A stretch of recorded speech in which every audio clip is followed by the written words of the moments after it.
Welcome to Nerd Sports. Today we're going to talk about the intricate sports stuff of curling. The intricate sports stuff of curling. Okay. Yeah.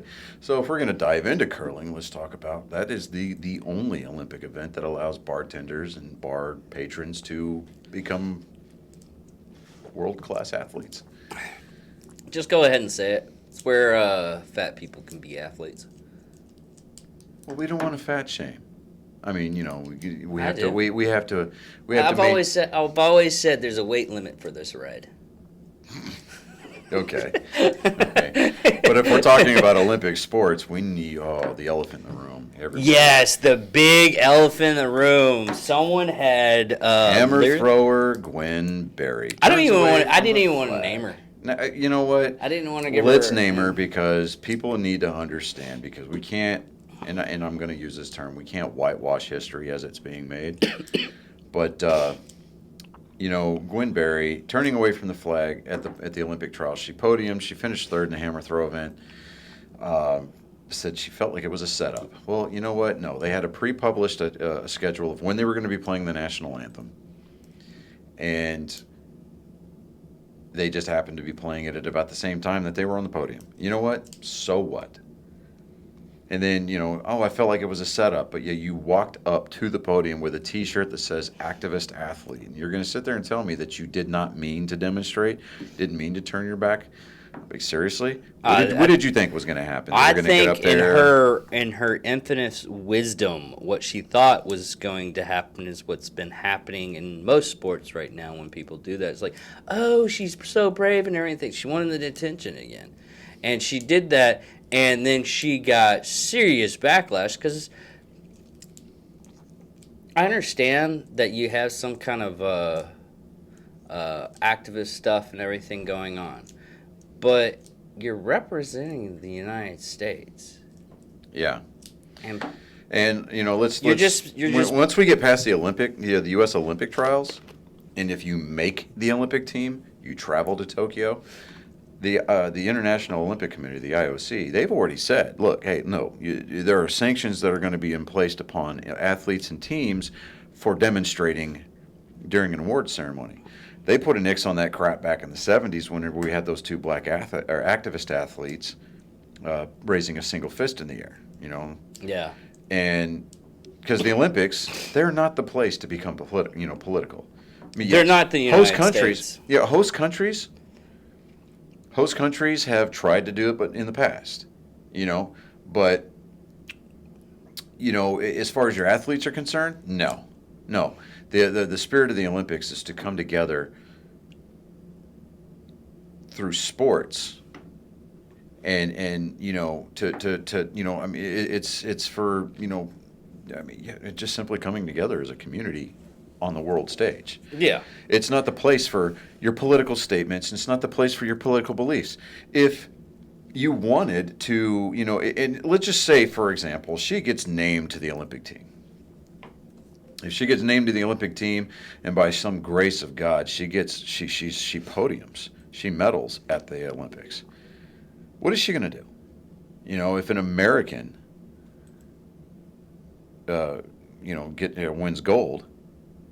Or if she wins gold, what are they going to do? Is she not going to show up? Is she going to raise her fist? Is she going to flash her little bullshit T-shirt? No. Because the IOC is going to smack her down. And she can try to play the race card all day long, but the IOC is just not going to listen. And on top of that, Japan, the host country, they've already said, hey, look, if you're going to demonstrate, don't come. And if they catch you trying to pull that crap during an award ceremony, they're going to ask you to leave. Yeah. Pure, plain and simple. I mean, the IOC's rules clearly state no political activism during an awards ceremony, during the opening or closing ceremonies. That's not the time or the place. If you want to make those kinds of inflammatory comments, you want to make those kinds of statements, you do it on your own time. You do it away from the field. You do it outside of the Olympic Village. And that's it's not just us harping or anything like that of how horrible it is or if it is horrible. Because, in all honesty, it's the First Amendment. It is. It's the First Amendment. And I've fought for that. Yeah. I mean, I did too. And so did a lot of other people. But at the same time, you know, they're not professional athletes. These are amateurs. Well, they're supposed to be amateurs. Okay, yeah, they're supposed to be amateurs, but we know that everybody's got a sponsor in one way, shape, form, or fashion. Anyways, that's beside the point. But no, my thing is, it's more or less to safeguard that person depending on which country they go to. Yeah. Because what if, like the other thing that we need to talk about is the transgender weightlifter going to Iraq or Iran. I mean, they toss those types of people off the roof. And this is not saying, I was like, oh, I'm for that. No, I'm not for anybody What getting was that tossed meme? on the, It says off Happy the roof. Pride Month, and it shows people, you know, Oh, dancing yeah, in the yeah, the streets, one and that's it's in like- the Middle East, and it shows somebody chucking a homosexual off the No, roof. it was Trans for Palestine. Oh, yes.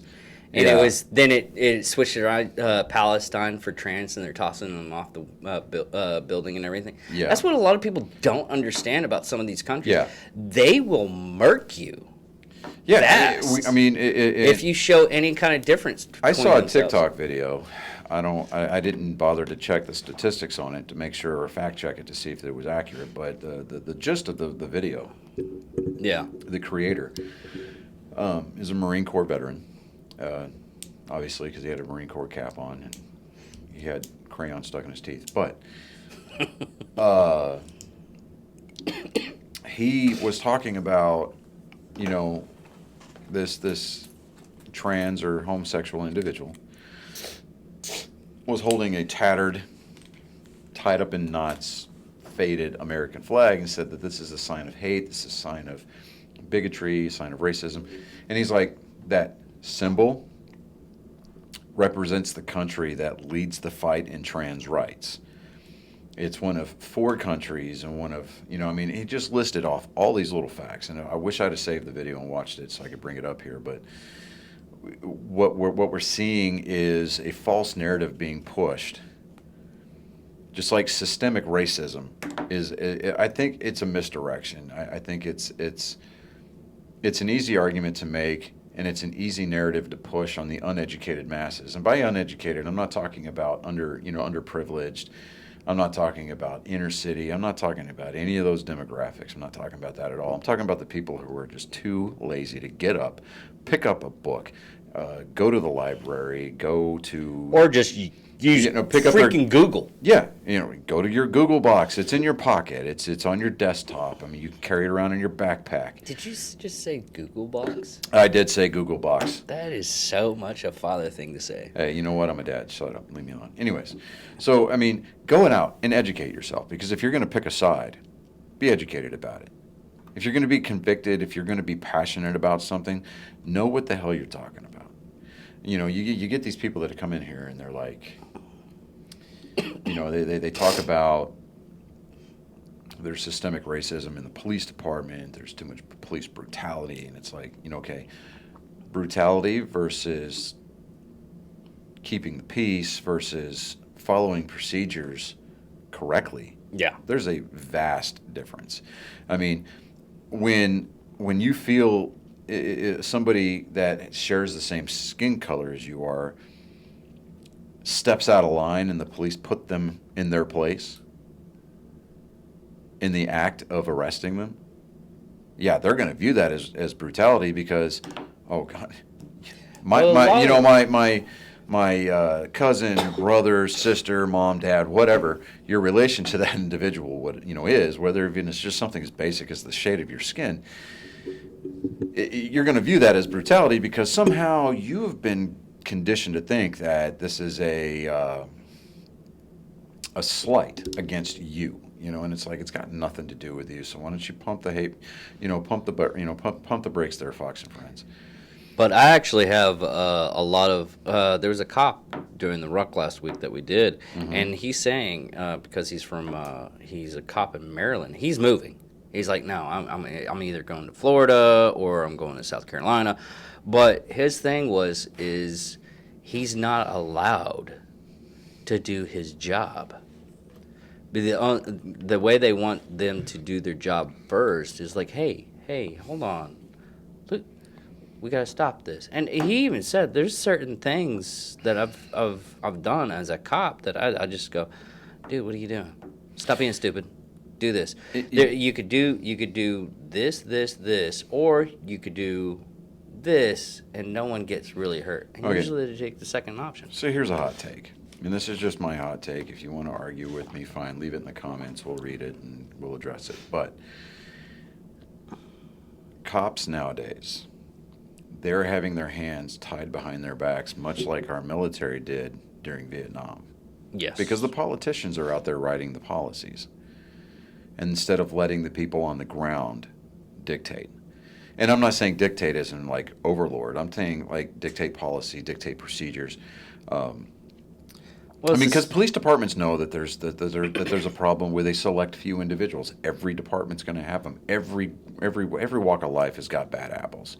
yeah, everybody has a dumbass Bob they had to deal with. Exactly. You know, but you know, it's like you know, you can't say because one guy raises his hand and says white power that all white people are devils. Looking at you, Louis Farrakhan, jackass. Anyways, you know. Just because one guy walks around with a suit and a bow tie and talks about how they're the mother race because they came from the actual motherland, it doesn't mean that every black person is racist. You know, you're going to have those people. Unfortunately, those are the ones that are the most vocal about things, and it's unfortunate that the silent majority gets overlooked because the vocal minority are the ones out there making the most noise.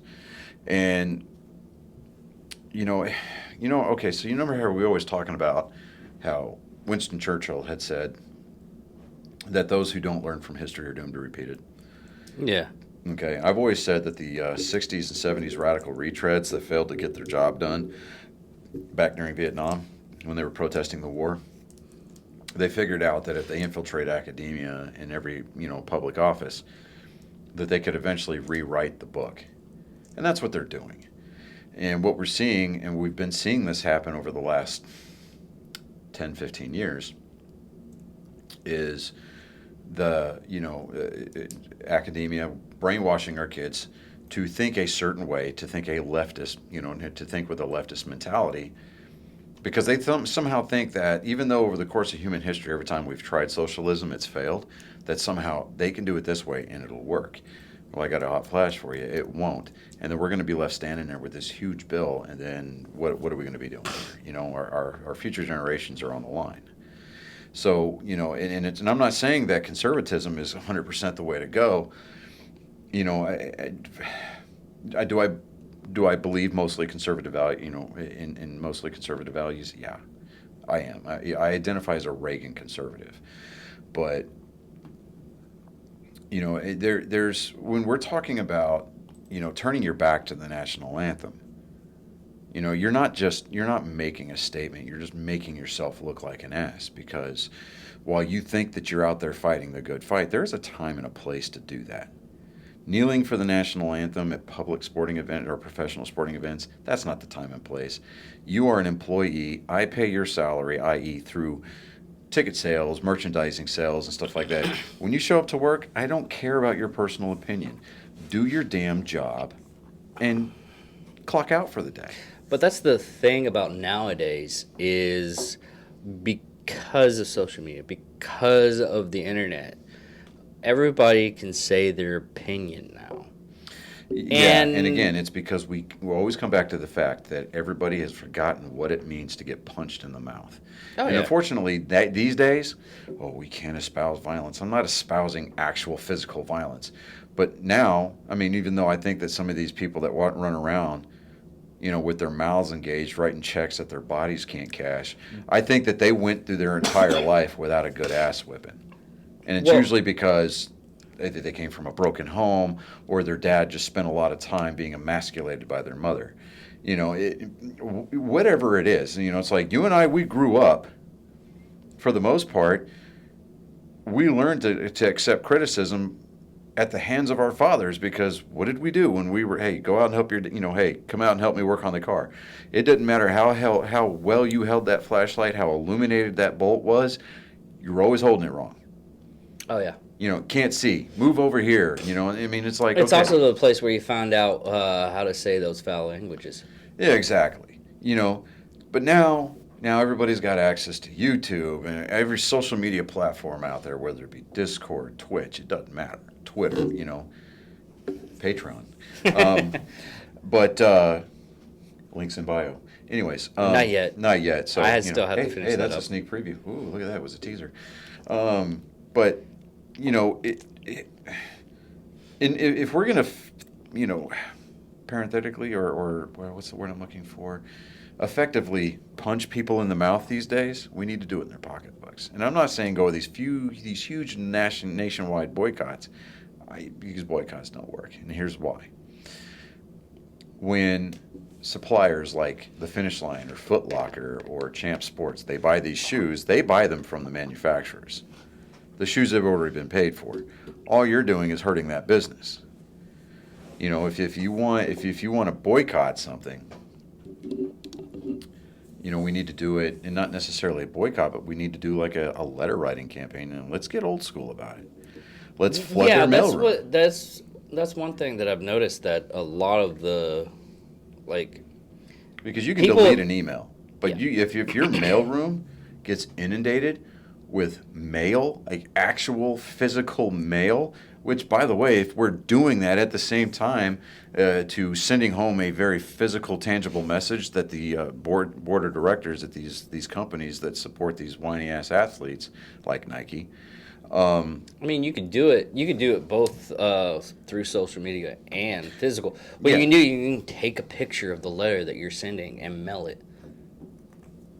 You could do that too, But I mean, you could always hit the delete button on an email. But you get these letters. Somebody's going to eventually read them. Yeah. And I mean, I would love to see nothing. I would love nothing more than to see like LeBron James lose his shoe contract. Why? Well, because one, the guy whines, he flops, and really, do you really want that? No, you're buying. I mean, the company invests in a name, but they're not looking at the person who wears it. And it's kind of like that saying. There's a difference between tab wearers and tab bearers when we're talking about Army Rangers, right? You get these guys that walk around all cocky and think that their shit doesn't stink because, well, they're associated with the Rangers or they went and graduated from Ranger school, versus the guys who carry themselves like a Ranger is supposed to. And you get these that guys actually gotten the tab and. Yeah, they've got the tab, and they didn't necessarily serve with a battalion, but they walk around and they don't expect you to cower to them because I'm your Ranger. No, they lead by example, and actions speak louder than words. And a lot of these guys that have this huge sense of bravado when they walk into the room, and they're these blowhards. Usually, whenever crap starts going sideways, they're the ones that are complaining the most and the loudest. And the guys that walk around and they don't say anything, the calm, cool, collected ones, those are the dudes that are about to cut wire and start sorting dudes out. I'm still to this day trying to figure out how people look at me as a leader. Because half this, I was like, dude, because even when I was doing this, I mean, and I got a couple of friends that I was like, man, I don't. After talking with you for a good, and this is not to boast, Yeah, because I hate boasting. But it's the praise I get from other people. It's one of those things is, if I'm speaking of how high I should be on that horse, I shouldn't be a leader. But if there's people around me telling everybody else the reason why he should be a leader, right. then that's the guy that you should be a leader. That should be the leader. It's like my dad keeps on asking me when I'm going to start doing government work for politics and everything. I'm like, Dad,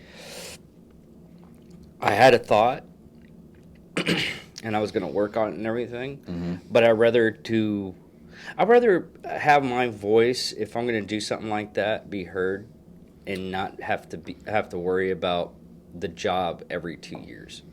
Yeah, but I don't know. All that aside, we're gonna take a step back from the political soapbox here. Yeah. It is a sports show after all. Now, Even though we already mentioned, okay, the thing about the her name is Lori Hubbard, the New Zealand transgender weightlifter. That's one. She's 43. I saw a tweet the other day. In fact, it was this morning. It was like, let the trans, let trans compete in their, in the opposite gender, and let's go crush these records. Yeah. And it was a complete troll tweet. I mean, obviously, but Well, I thought it was funny. It's just going to show that men are better than women. We're past the 5-minute mark. I can do that.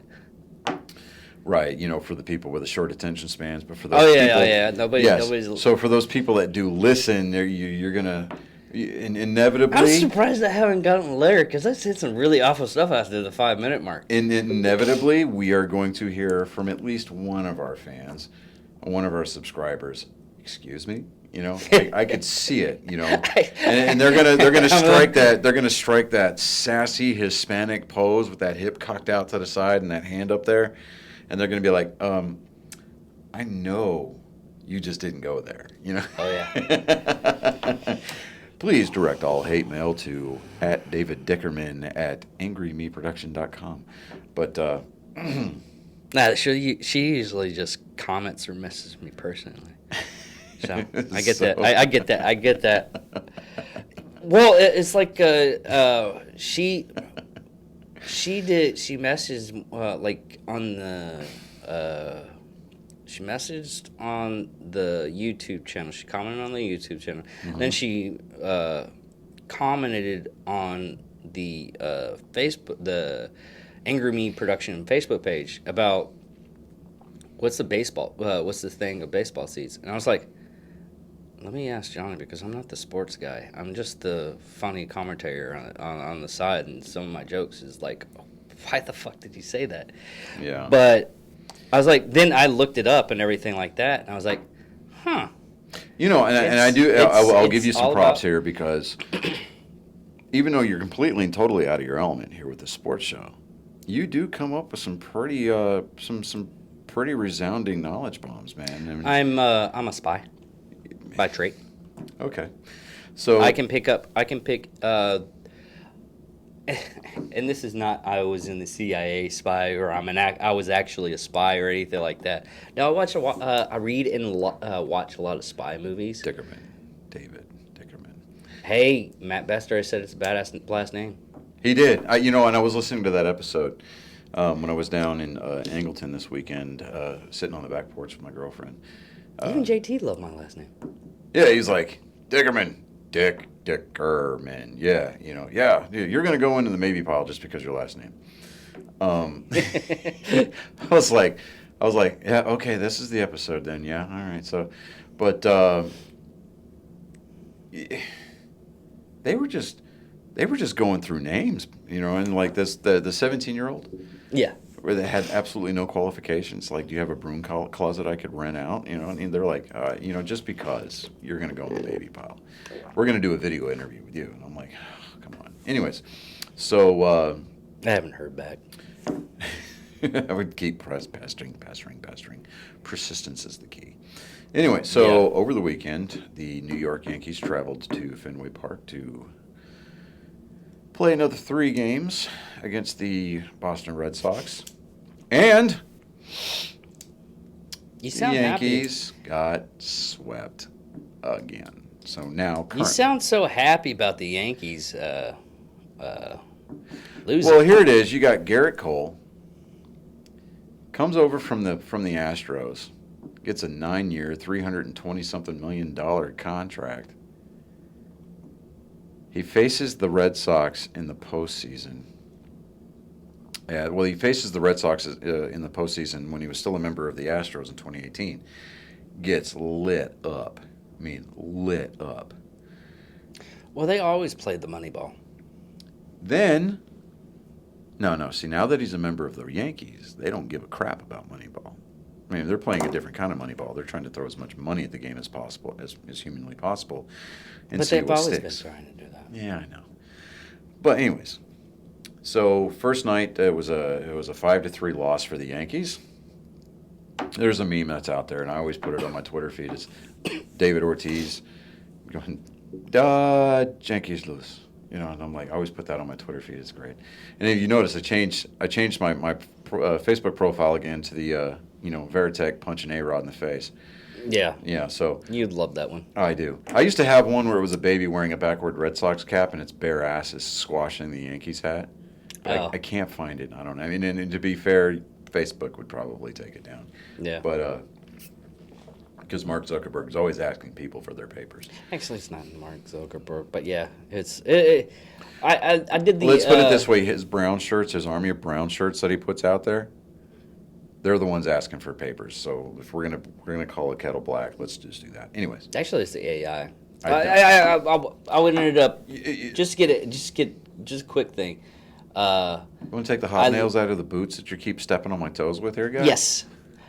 Jesus Christ. No, I watched this episode of Drinking Bros, and it was all about how the social media AI works and everything. And I just like, makes sense. Fuck, guys, I can't say Zuckerberg is doing all this stuff, because if you think about it, why the fuck would he care?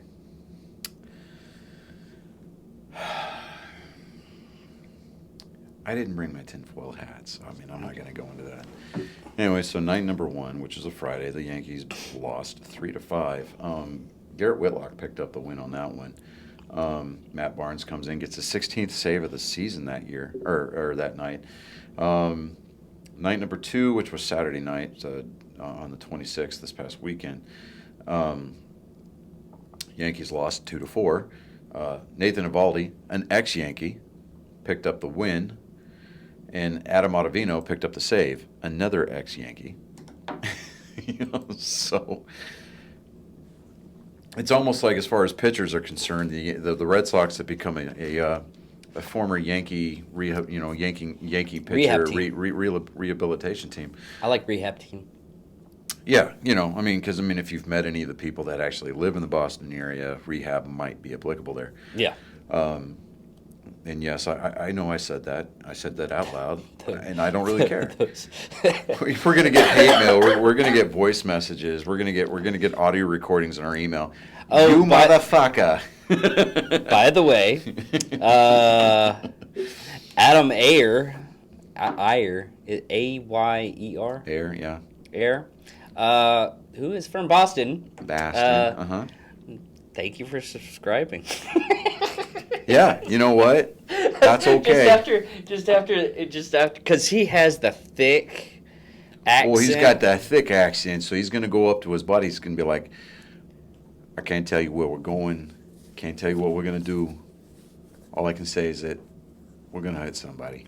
Whose car we taking? Whose cow we taking? Yeah, exactly. So I mean, it's one of the best lines. He had a wonderful, and he was a great guy and everything. He's like, I'm gonna, because we passed by McBride's, downtown McBride's, which is actually a good down. McBride's, yeah. And he's like, what's that place? That smells good. That smells like real good. I was like, well, it smells like hickory, so it's probably just a steak place. He's like, oh, I'm gonna get that steak. I'm gonna get that steak right there. That's where I'm going. That smells so freaking good. Yeah, so freaking good. Yeah, but night number 3, the Sunday night game. Actually, it was a Sunday day game, so it was a getaway game for the Yankees. They were leaving town, but Yankees lost 2-9.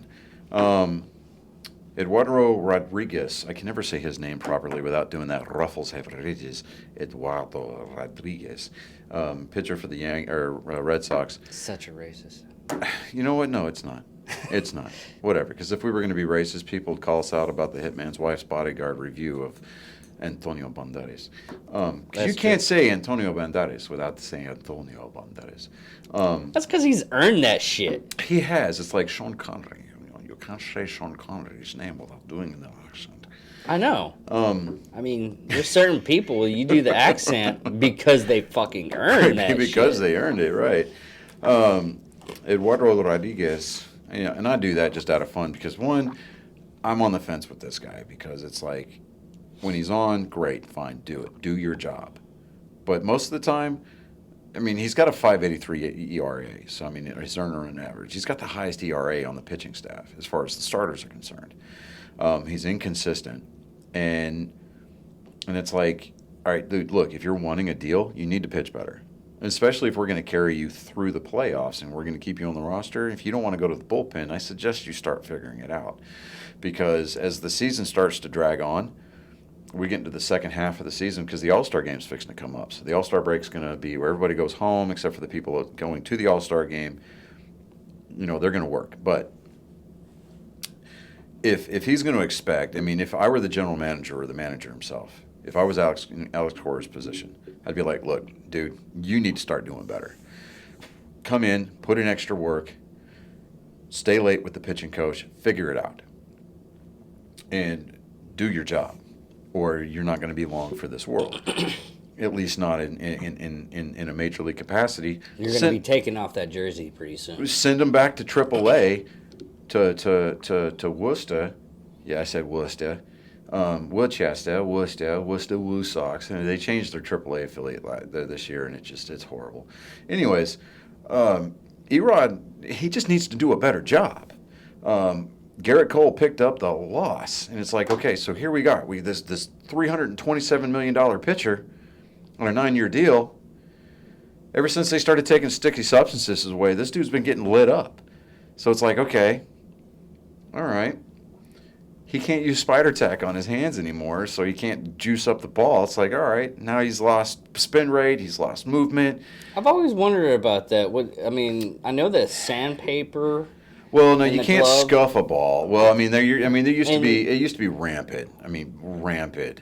I mean, if you look back at the scene from Major League where they're talking to the senior ace pitcher on the staff, he was like, he keeps KY jelly in his armpits, Vaseline in his nose, a little Tabasco sauce on his chest. I mean, he's like, they're like, Jesus Christ, and he's like, yeah, I bring him to the mound too. But and it's like when you get this, so you tell me how much movement you get on your stuff, kid, and then we'll talk. But and it's like, Well, they had that one movie where the kid ended up, or they had some kind of formula or something like that. yeah, it was an old Gary Cooper movie. And That's yes, right. I know what you're talking about. And he had one bottle of it left. And someone used it on the hair so for his he's hair like tonic, rubbing- and it was the catcher. So the catcher would come out, and he's rubbing his hands through the catcher's hair, and he had to throw the last pitch. And when it ended up being the last pitch of his career with no juice on the ball, he ended up having to catch a line drive, just a comebacker to the mound, barehanded, and ended up breaking every bone in his hand. And the doctor's like, "You'll never pitch again." And he was like, thank God. Yeah, he was a chemist, or he was a chemistry teacher, and he had a hole in his glove with the pad under there, or whatever. Yeah, so I mean, it would make the ball jump over the bat. I remember that. Yeah, because back then they didn't have aluminum bats; they just had wooden bats. Well, they don't use aluminum bats in the big leagues What the now. chemical was is some substance that It repelled wood. Yeah, well, it was like a magnet south Yeah. of the North Pole. Yeah. Anyways, But I great mean, we've got a sticky substance that's sanctioned by Major League Baseball, and it's rosin. You mix rosin with water or sweat, it gets sticky. It's supposed to be there to help dry the sweat off of people's hands.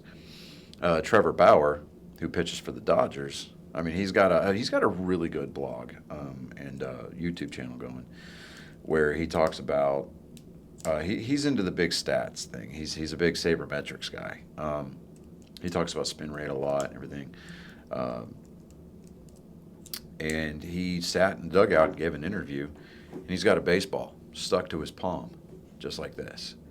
And he's like, yeah, this is the allowed substance in the game. And all it was rosin and sweat. And the ball was sticking to his hand.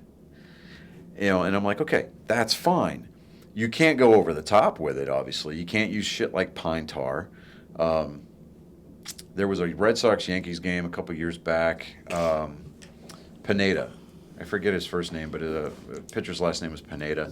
Standing on the mound, I think the game was at Fenway because it was at Fenway, and it was a nationally televised game. And I think this was in 2013 because this was the last year that John Farrell managed the team. Everybody on national TV could see this. I mean, Pineda, he's a black player, or a Dominican player. But Dominican, I think. Anyways, doesn't matter. He had this unusually dark streak right here on the side of his neck. And every camera in the country was focused on this. And I'm like, what is that? Because he kept reaching back there and touching his neck. John Farrell, he's picking up on this, and he calls the umpires over, and he's like, go check his neck. And it's like this dude took one of the sticks from the on deck circle where batters use to like make the handles of their bat sticky. Yeah. And it's almost like he went like this, like he was applying foundation makeup or something. And he got ejected from the game. Of course, Joe Girardi, who we'll bring up here again in just a second, he was the manager of the Yankees at the time. He gets all pissed off and butthurt about it. He's like, and they're like, he's got pine tar on his neck and he's going to it. That's cheating. You can't do that. Yeah. I mean, you see guys like pitchers, like especially the old school pitchers, they've got, they're always going to the brim of their hat. It's because they load the brim of their hat up with rosin. So they're going to it, and make their hand sticky and it dries it up. How are they not bald? What, with their ball caps? Dude, have you seen the hair? I mean, obviously, look at this head of hair. I wear ball caps all the time. No. I mean, if you're setting up your rosin and everything, they're putting it on the bill of their caps, right here. Oh, okay. So when a pitcher is going, and they're going to the brim of their hat, like I'm left-handed, so I'm gonna go like this. I'm gonna go like that, and and it looks like I'm adjusting my cap, but you know damn well what I'm doing. Yeah. I'm getting that extra rosin. I've never even. I've seen them do. Next time you get a chance to watch a game. No, I've seen the games and everything, and I've seen them do that. And it's like that. That's just amazing to me that's what they're doing. That's what they're doing. Wow. Yeah, but they'll either load that up with rosin or they'll load it up with pine tar. But now they're checking it because we actually had a hat get ejected during a Rays game like a week and a half ago. The manager from the other team was like, "Hey, go check his hat because he keeps going to his hat." And they went and they pulled his hat off and they're looking at it, and they're like, and they handed the hat off to the equipment manager. The pitcher's standing there like, what what? They brought out another hat, a brand new hat, flat brimmed and everything, and he's having out there to finish pitching the inning. And I'm like, that's funny. Yeah, it's the first time I've ever seen a piece of uniform get ejected. That is very, very, very funny. We get guys who get accused of using cork bats like George Brett did back in the day. I mean, he went completely ballistic on the officiating staff. But Sammy Sosa, most notably, whenever it was in the heat of that home run race between him and Mark McGwire, he was using a corked bat during batting practice to kind of put on a show for the fans and forgot to swap it out.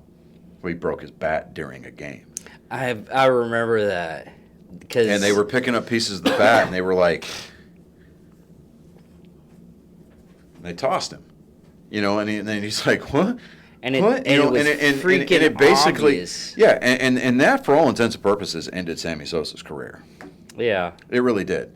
But, I don't know. It's one of those things is you have to try to figure out why, if that's true or not, because what you just said was a legitimate thing and everything like that. Well, if you look at the numbers, because now they're measuring things like spin rate. Okay, so what they'll do is they get a defined segment between the mound and the plate where they measure how many revolutions the ball spins, right?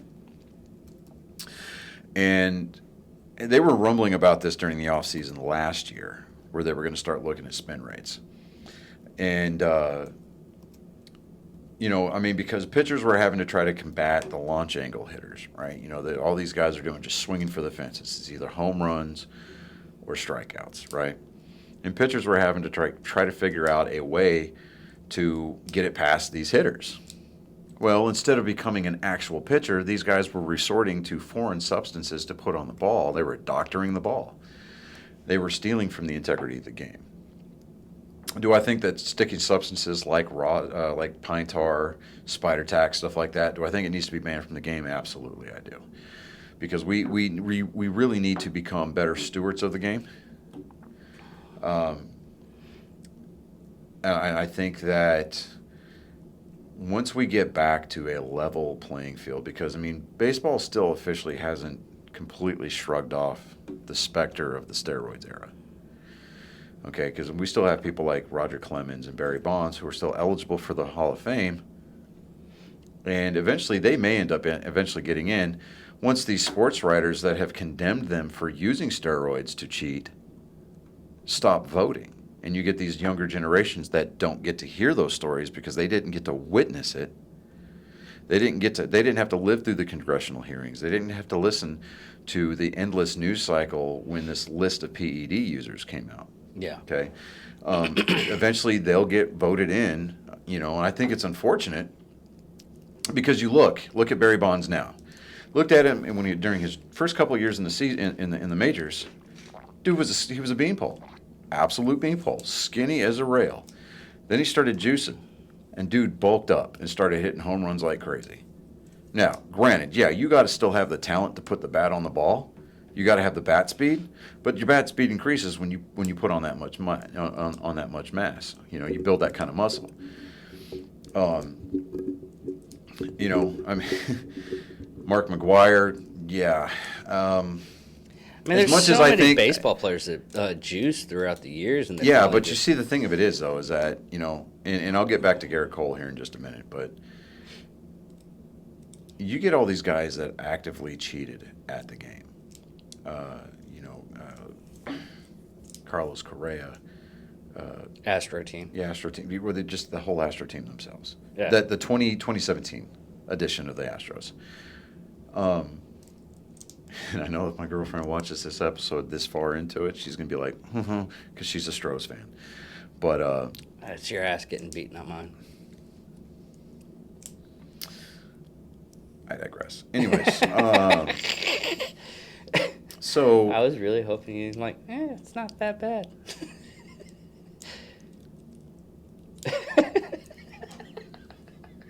What was it Oliver North made famous? I plead the fifth. Or Harrison Ford for you movie buffs. Yeah. Apocalypse Now. Due to the sensitive nature of your question, I'm not allowed to divulge certain facts or incident or information about that incident had that incident actually taken place. Yeah. Yeah. Here I am. I sound like you stuttering and stammering all over the place. Look at you, got me fucked up, dude. I'm tired. Anyways, so you get all these people that cheated, openly and actively got caught cheating at the game. Whether it be steroids or whether it be stealing signs and orchestrating a huge system to win yourself a World Series. They're still being allowed to play. They violated the integrity of the game. And they got someone like Pete Rose because he gambled on Thank his own you, because team. that's exactly where I was going to go. Pete Rose gambled. And somehow, gambling on your team, not against your team, but on your team, is so egregiously bad for the game that you've been banned for life? Are you fucking kidding me? Yes, I'm going to get on that bandwagon. Free Pete Rose. Charlie Hustle deserves to be in the fucking Hall of Fame. I mean, he really does. I mean, that dude busted his ass, and he earned it the hard way. He drank beer and fucking ate hot dogs just like Babe Ruth did, and he amassed over 4,000 hits, almost 4,200 hits in his career. Yeah. Nobody has even come close to that. They want to try to add these numbers from Ichiro Suzuki's Japan career and say, okay, well, he's got to combine more than 4,500 hits. Well, great, fine. But as far as the hits that he amassed while playing Major League Baseball in America. Yeah, that was the only thing. He only has like 27, 28. I think like I think he's got a little over 3,000 hits.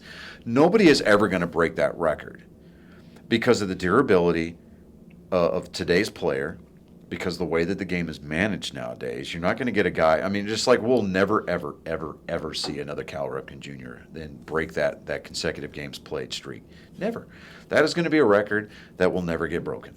Just like we thought, okay, well, Lou Gehrig's going to hold it forever and ever, and that's going to be his record from day, till Jesus comes back. No, Lou Gehrig, step aside. Here comes Cal Ripken Jr.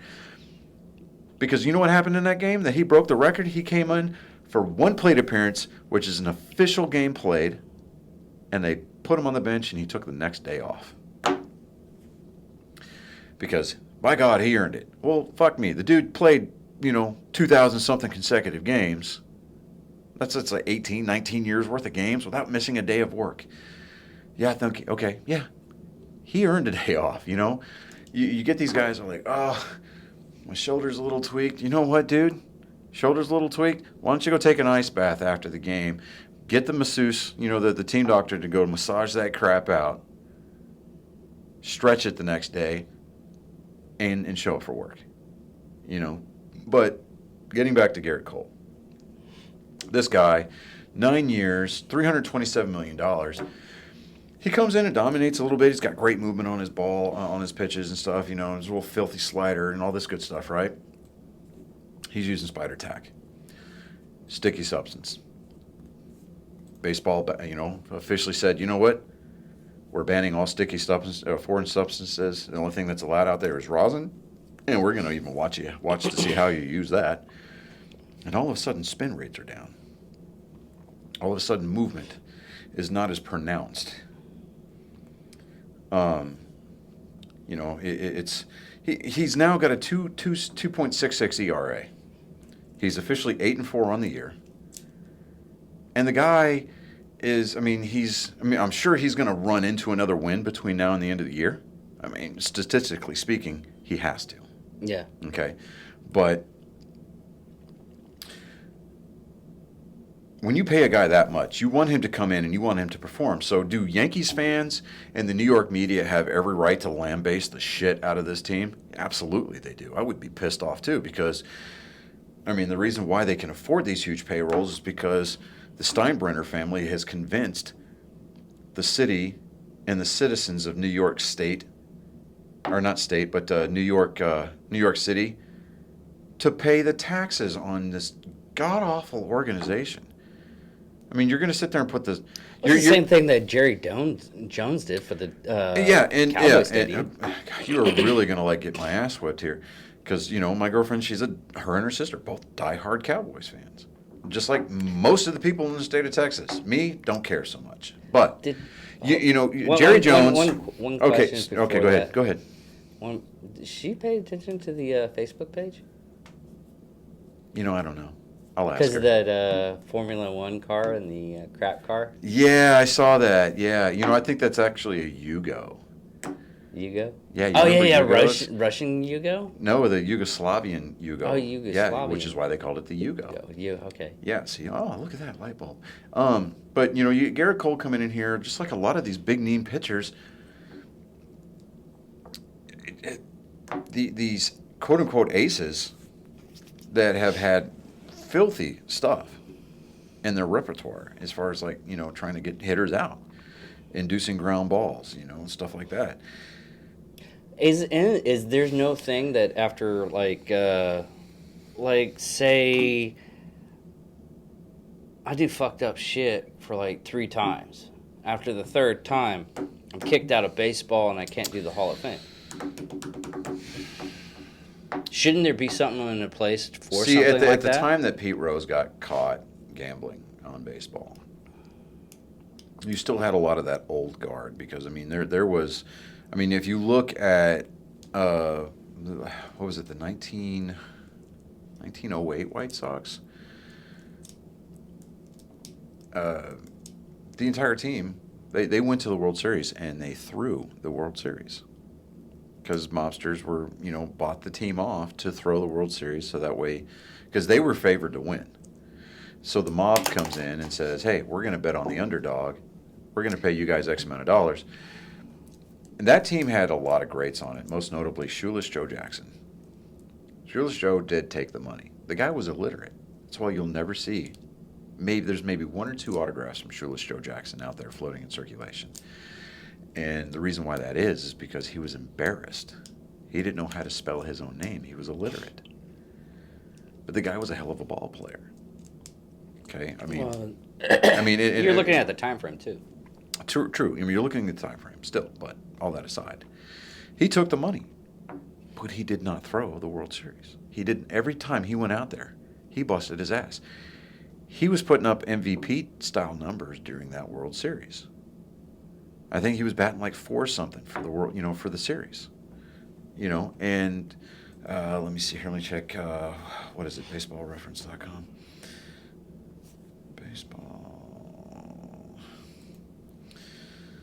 BaseballReference.com. So yeah, I'm going to look up.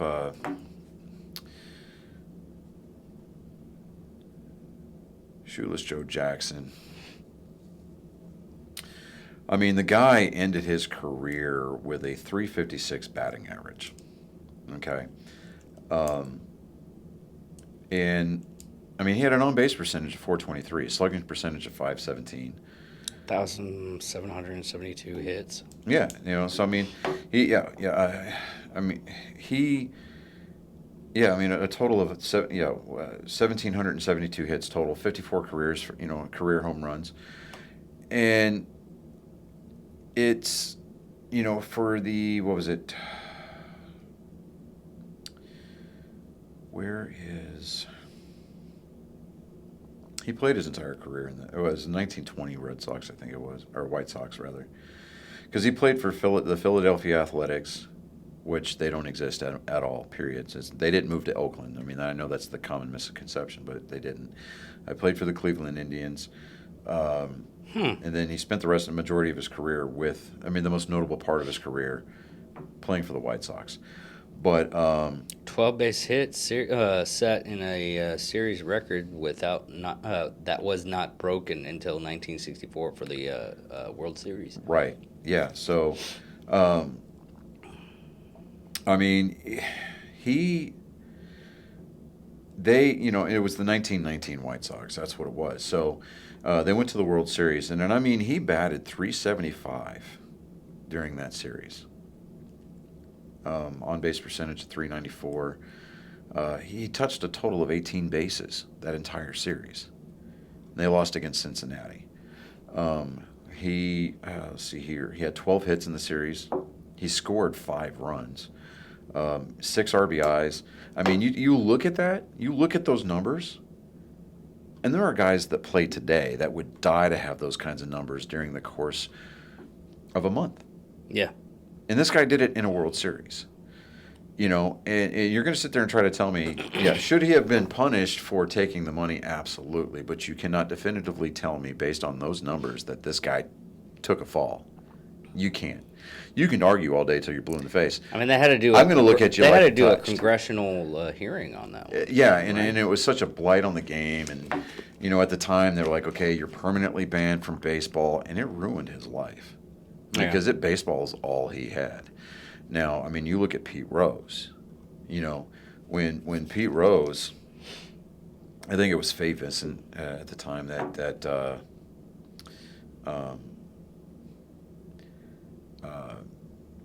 was the commissioner of baseball at the time. I mean, this guy's so. Okay, so, you're supposed to get into the Hall of Fame based on your productivity and what your contributions to the game after the fact, right? I mean, we're looking at, okay, Pete Rose, he was an MVP. He was Rookie of the Year, 3 times World Series champion, 17-time All-Star, 2 Gold Gloves. He won a Silver Slugger Award, 3 batting titles. He was named the MVP of one of the World Series that he went to. And, the guy just, he was a switch hitter, so he could hit from both sides of the plate. And he was right-handed as the day is long. He was an outfielder, first baseman. He played in the hot corner over there in third, so he played both corners in the infield. And he was an outfielder. The guy was about as close to an all-purpose utility player as you were going to get. You got a lot of guys now that kind of model their playing styles after the utility player greats of the game, so that way they get the most chances and opportunities to play. You know, but Pete Rose, the only thing I found him having fault in when he finally retired in '86 is that he bet. He bet. He had a problem. Gambling is an addiction. I get that. But he didn't beat his wife. What's really funny is where he lives now. Yeah, you know what's funny is that Because he lives in Vegas. he does, but when he goes to like conventions where like baseball memorabilia conventions where you get these autograph hounds, he signs a lot of his baseballs now. Pete Rose, Charlie Hustle, whatever. Sorry, I bet on the game. Yeah. That's what he does, and I think it's a big middle finger. He was supposed to have met with the previous commissioner. It was Shit, I can't even remember that little. about a year ago. Name. Was it about a year? No, it was more than that. No, it was about a year because he was on Drinking Bros when it happened. Yeah, that's right. Okay, that's right. Yeah, because when the current commissioner came in, It was. I know when it was because it was during last year's SHOT Show because the pandemic hadn't gone and he was on the Drinking Bros podcast. yeah, they called him to New York to the Major League Baseball headquarters to have a sit down with Robert Manfred. And Robert Manfred kind of gave him this whole, hey, it's, we just want to clear the air. And everybody, including Pete Rose, kind of had this this idea that was conveyed by Major League Baseball and its public relations office that Pete Rose was going to be reinstated. All he had to do was come in and have a sit-down chat with the commissioner. He walked out of the building, still banned for life, and the commissioner went back on his word. Yeah. And he's like, well, did you bet on the game? And he admitted to it. And he was like, yeah, I bet on the game. Like, you have any regrets on it? Yeah. I got a regret that I got caught. He was like, dude, do you want me to answer these questions honestly, or do you want me to blow smoke up your ass? Yeah. He's like, yeah, he got caught. Players gamble all the time. He's the one that got caught. And they wanted to make an example out of him. And I think mostly it was because Fay Vincent at the time, the commissioner of baseball at the time, really did not like Pete Rose, thought that Pete Rose was not the type of player model that Major League Baseball needed at the time. Because he was very hard-nosed, smash-mouth baseball, which is the way I think that the game needs to be played. We need to get back to that. You get these guys that are these finely tuned athletes. As much as I liked Mookie Betts, and I still think that the guy has a ton of talent, you get somebody like Mookie Betts, you get him running into outfield walls like Ken Griffey Jr. used to, and you get him out there running his ass off, diving into bases, trying to outrun, trying to get underneath the throw. You get him out there legitimately laying out for catches in the outfield, and his body will break. It will break. And That's the thing, though. A lot of the players nowadays are willing to give them. They make these high dollar and everything like that, but they're not willing to break their body. yeah, and because they look at their body like, okay, they're investing in my body. They're investing in my talent. And I'm looking at it like, I'm paying you this much so you can give up the body. Yeah. And it's like, okay, you're guaranteed X amount of dollars per year. We need to start putting incentives into these contracts. I mean, we need to get away from plate appearances. We need to get away from RBI production. Yeah, well, you know what? Let me retract. $100,000 for a finger. No, I'm not talking about giving up limbs. I'm not, or appendages. I'm not saying that. I mean, it's like, okay, like with the Golden Glove, okay, or not Golden Glove, the Gold Glove award that fielders get every year. You have to be the best in your defensive position to get a Gold Glove, right? they only hand out 9 of these: catcher, pitcher, and then the rest of the positions in the outfield, right, or in the infield and outfield. All right, only fielders, to include the pitchers, get a Gold Glove. People like Jackie Bradley Jr. Zach Medford talked about it last week. He went to that camp and played. Oh, you forgot the shout out. I'll get to that in a second. Jackie Bradley Jr., arguably probably one of the best outfielders in the game today. Even though he doesn't, he plays for Milwaukee now. I like the guy. I like the way that he plays in the outfield. He goes all out. I mean, the dude gives up the body. He really does. And he runs efficient routes to flag, to run down these fly balls. And it's not the most spectacular catches. You get people like Kiermaier from Tampa Bay. He gets out there, flashes the leather, makes these unnecessary jumps, bounds, leaps, and lays out for balls that, well, if you'd have just taken a better, more efficient route to the ball, it had basically been what they call a can of corn. You just put it in your back pocket. Yeah. But that's not going to win you a Gold Glove. That's not going to get you money when your contract comes around. I think that the Gold Glove voting needs to focus more on route efficiency. I think they need to focus more on percentage of a successful attempts at fielding that play versus the flash. Isn't it just like a numbers game? It should be a numbers game, but they're looking at the number of great highlight reel type catches. They're looking at, okay, who's the most notable in this position instead of the guys out there doing it the right way.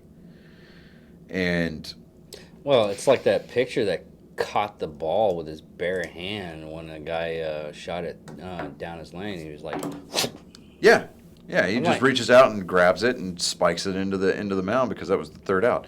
But yeah, let me grab this real quick. So while he's doing that, I'm going to talk about the Megan Riptone, Rapone, is it? Yes, Rapone? it's Megan Rapone. Who apparently is getting canceled through, I'm not going to say what she said, but you're going to have to just look at the tweet that she tweeted in 2011. They went back. Wow, you mean to tell me that somebody on the left had their history come back and bite them in the ass? Yeah. Oh, it ain't so. It's one of those. It's one of the. Okay, so while you're trying to cue that up. No. I'm almost done. It's one of those things. It's just ridiculous. She's becoming the new spokesperson for Victoria's Secret catalog. Why? They're trying to go more woke, but the people are saying it's like, well, she said this over 10 years ago, and I can't believe she did it. We need to cancel her. Oh my God! It was so racist. That is hilarious. What she said? Yeah. You know what? But put a link to this article in the description of this video. I got it set on yours. It'll be quick. Okay, so. But yeah, you can look at what she said because I'm not saying it because. Okay, so for our fans, our listeners that don't watch us on YouTube, by the time they get to this point, they stop listening. No, really. There are people out there that do listen to the entirety of our episodes, and so for y'all are the real MVPs. But for the people that listen to us on Apple or Spotify, I'll put the link in because it's a one-click thing for. Okay, so fine, yeah, put it in there. Check the description on this episode and click the link there, and it'll take you to the hitc.com article. I just posted on Facebook, but that is fire right there. That is. But okay, so that's funny, and if you notice, it's Twitter for BlackBerry. Yeah. So for those of you who follow this show, we had a guest come on last week, an Army buddy of mine by the name of Zach Medford. who is an Atlanta Braves fan, and we had discussed that there was a wager, a friendly gentleman's wager between he and I, concerning the Red Sox and Braves. Well, my Red Sox swept his Braves in that 2-game set down in Atlanta. I still say you should have done the bet to where one of y'all wears the dress. That would have never happened. I don't know. You shave and you show off your legs. I'm saying for him because he's a hairy guy. But anyways, digressing. I mean, you can wear a kilt. Anyway, we're moving on. It's like the White House tour. We're walking. Okay, so I texted him, and he was like, crying, blah blah blah. Anyway, so because He should have sent us a photo of him crying in a corner. no, You know what? No, I respect the hell out of Zach, and He seems like a good guy. I just like giving the help dude. people. Yeah, I mean, the guy he's squared away, man. Yeah, all the stuff that he was talking about, all the stuff that he was doing to help our community and everything Yeah. like that. Or the community where he lives. Yeah. So, but I mean, I'll give him, and I was willing to kind of let it go and just say, hey, you know what, don't worry about it. And he's like, no, it was on the podcast. I need to make right on this. So, Zach Medford sent me a text the other day, and he was like, yeah, basically kind of like, I'm not putting that crap on my head. I'm just paraphrasing. But he did find another piece of merchandise and sent it to me, and it got here today, which is great because it works out beautifully for the today's And episode. Zach, if next time that you have to say something like that, just go, I'd rather have a hobo shit in my eye than to have to wear that shit. Zach I'm good at helping Medford people. from South Carolina, no slack veteran, my friend, made good on the bet, and he bought a rather snazzy, and I'm going to put this on the camera here, Yeah.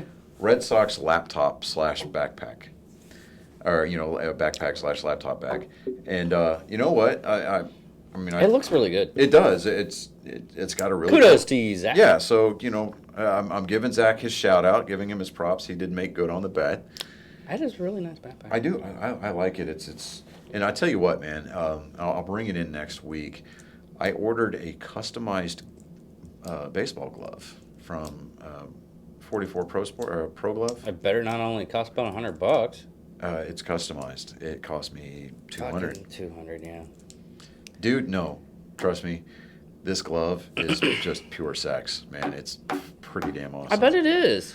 But I'm one of those people that I can talk sports, but I can't see myself doing. Well, it's more or less the day and age of how I live now. I mean, right. like me playing Magic. I can't force myself to buy the cards anymore. The stuff that I buy right now is all media stuff for this Right. podcast, and I'm loving this. I love the hobby of it. and So I I'm love sending you hockey. the pictures for this, but I'll bring the actual glove in next week because I'm going to go through the break-in process over the weekend.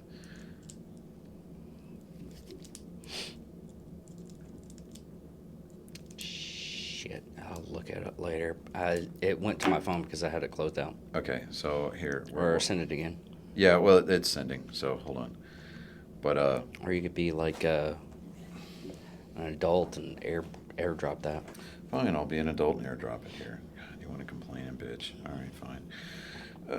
We're gonna go select here, here, and here. Airdrop.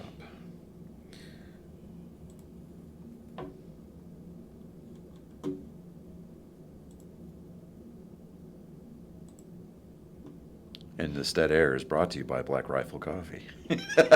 Yeah.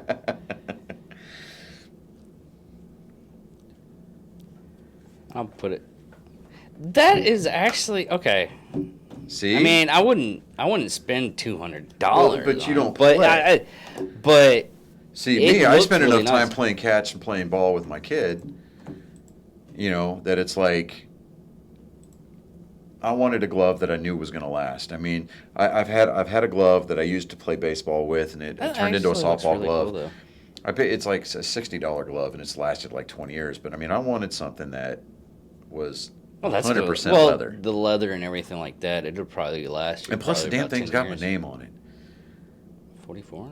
No. Oh, I love the Texas symbol too. Right? Okay, I could see. Well, you don't buy anything to where you're gonna trash in the next year. The reason why I whenever someone says something like that, there's a guy when I was in services every softball season, Mm-hmm. he would buy a new bat and new glove, and his glove was always about $200. Yeah, see, and that's the thing. Nothing against Wilson or Rawlings, because, I mean, the main staples, That right? looks really good. Those gloves, they're entry level pro grade gloves, start at $250. Why? And if you want to get it customized, let alone embroidered with your name on it, and anything to kind of personalize it, you're looking at it over easy $300, $400, $500. This company, it's an American company. They're based out of California. They have pro players, professional baseball players using their gloves. And a completely customized glove, the most that, I mean, if I'd have gone That was all about out. $500 to $600 Yeah, for a Wilson one. yeah. So, I mean, with shipping, I paid $225 for it. That's a really good deal. Yeah, and dude, it's a beautiful glove. That's a 12 and 3/4 inch long glove. Bring it in next time. We'll just Yeah. bring it in next time. But and then the bag that they sent it in, right? I mean, they wrapped the entire glove in plastic, in cellophane, and then they put it in a customized bag with my name embroidered on that too.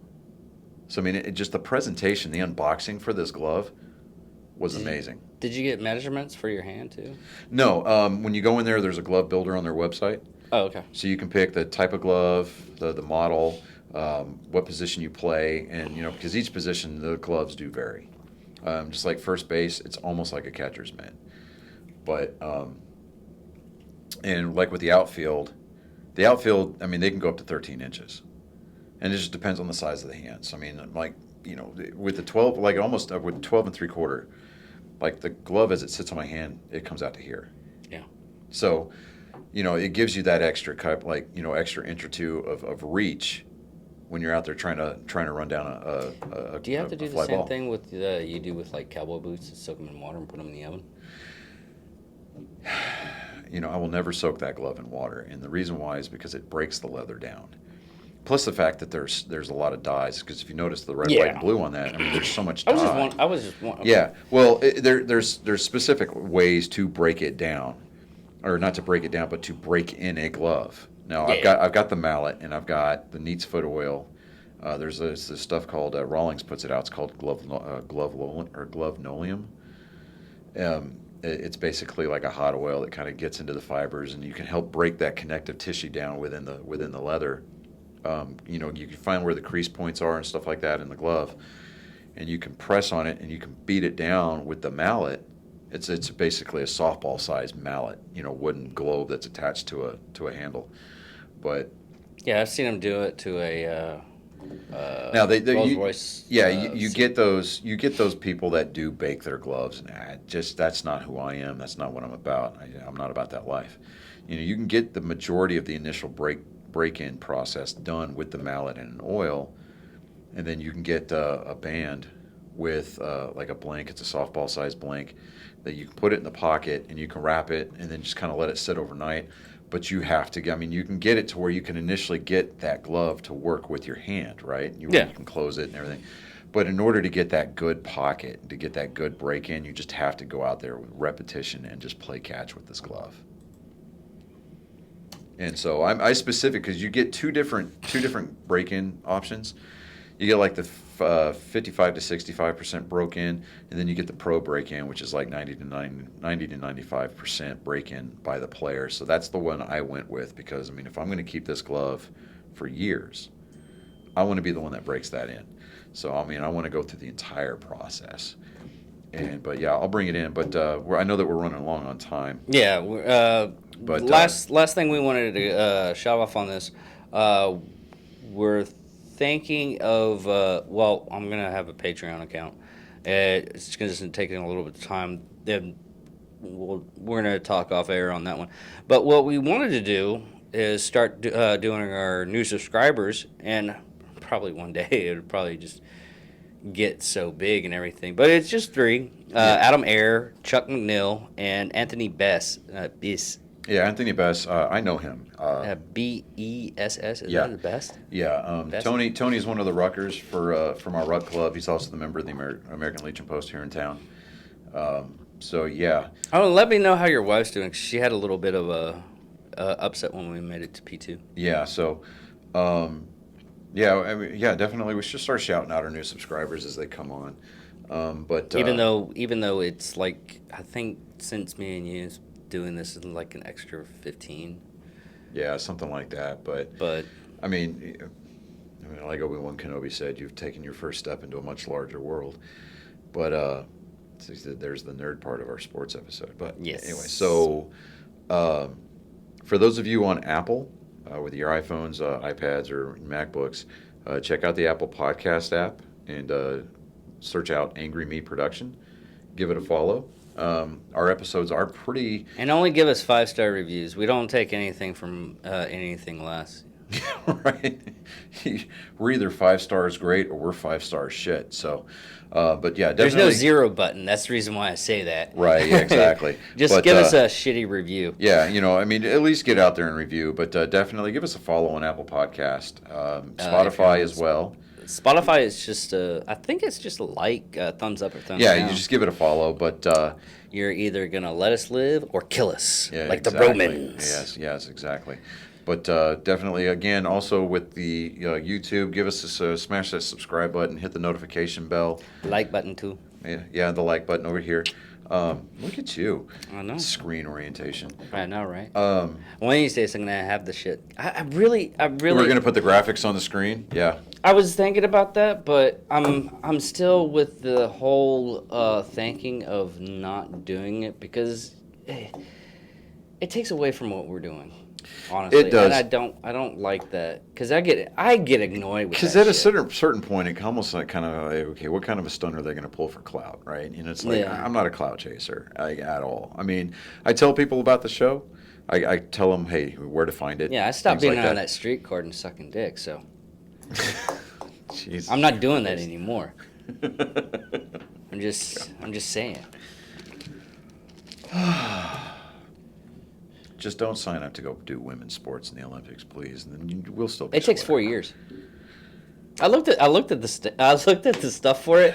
It takes 4 years for the because you have to show.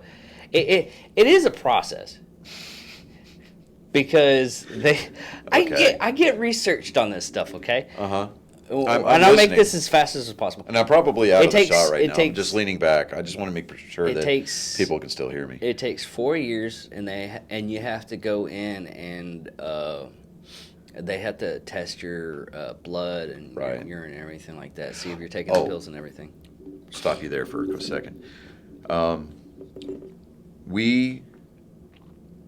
Next time anybody hears from us, it's going to be on July 5th. So this is the 4th of July weekend. And I just want to take a time just to kind of free flow here for a second. Regardless as to what your opinion of our country, regardless of your opinion of what our nation's past is, we're all responsible for our nation's future.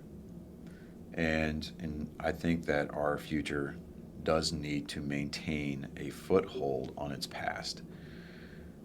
The 4th of July not only is our nation's birth, not only does it celebrate our announcement of independence from the English Empire, but it is also the birth date of freedom. And That a lot of countries took our doctrine from. yeah, so I mean, a lot of countries that exercise and enjoy their freedoms today took a page out of the American playbook.